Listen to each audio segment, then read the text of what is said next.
Hello, I'm your host, Talking Face, and this could be news. Before we get started, I would like to introduce and thank our sponsors, If We'll Go Fashion. If you want the newest, hottest ape shit drip for this upcoming spring and summer, go to If We'll Go Fashion at Instagram.com for the newest, hottest ape shit drip.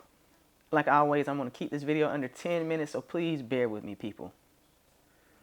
Women are the worst, and feminism is making them even more terrible. Now, don't get me wrong, I love women.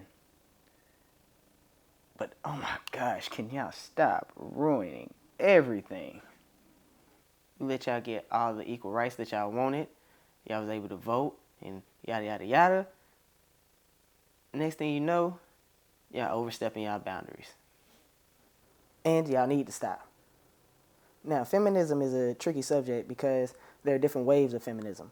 Me, personally, I agree with the first wave of feminism. I believe that every woman should be accounted for and have their right to vote.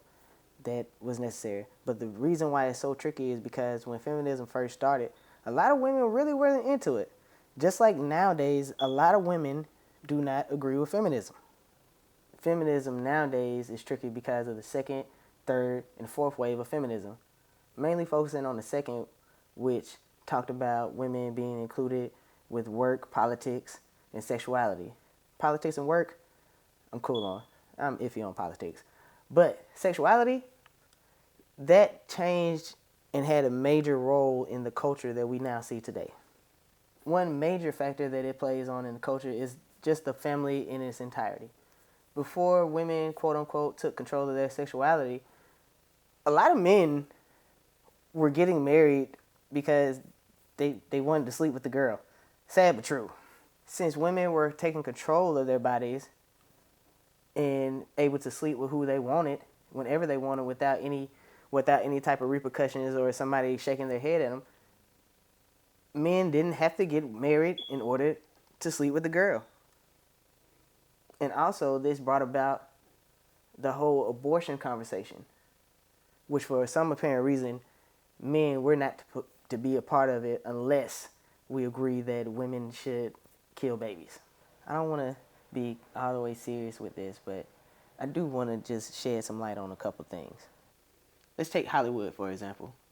Y'all take perfectly good franchises that were primarily for men and redid them with female leads just to sink them. And y'all had perfectly good action movies and franchises. But those franchises were taken over by women in the background and sunk too. And when Hollywood finally comes to their senses and remembers that they're in the business of making a good product and also making money, so they go back to the old formula that worked instead of using the new, quote-unquote, improved version with women, the women who were permitted to be in the new movie get upset. Leslie Jones tweeted out, "So insulting. Like, fuck us. We didn't count."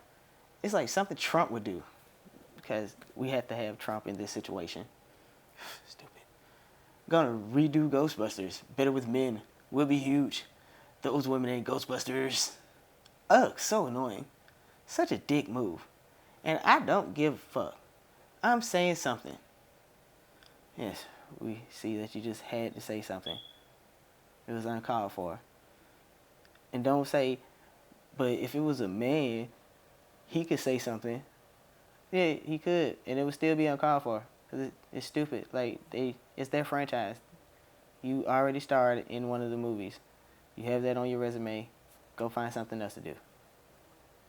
And I don't mean going to a Lakers game and twerking with your ass cheeks showing.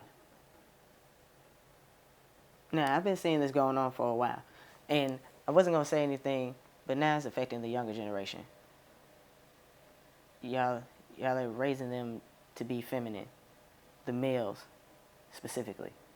Now, I don't want to correlate that whole movement of a softer, more feminine male population with the sexual revolution that liberated women that spiked abortion rates in the 1960s and led to a higher single motherhood rate.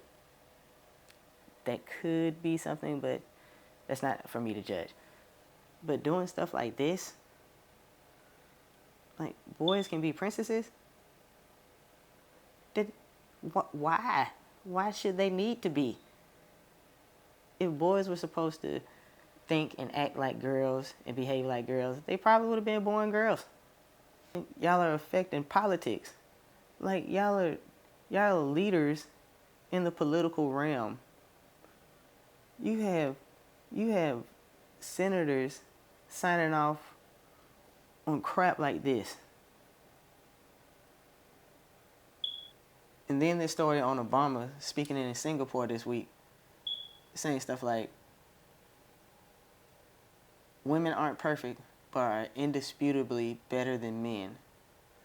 Like, why are you putting that out in the universe like that? Why are you even saying that and young men look up to you? I don't know why, but they do. Saying, I'm absolutely confident that for 2 years, if every nation on earth was run by women, you would see a significant improvement across the board on just about everything. Living standards and outcomes. What? Where's your proof of that? What is it? Is it that whole feminist point of view that, well, men always at war and start all the wars? Like, no, they end wars too. You have no proof of this whole statement. I know what it is.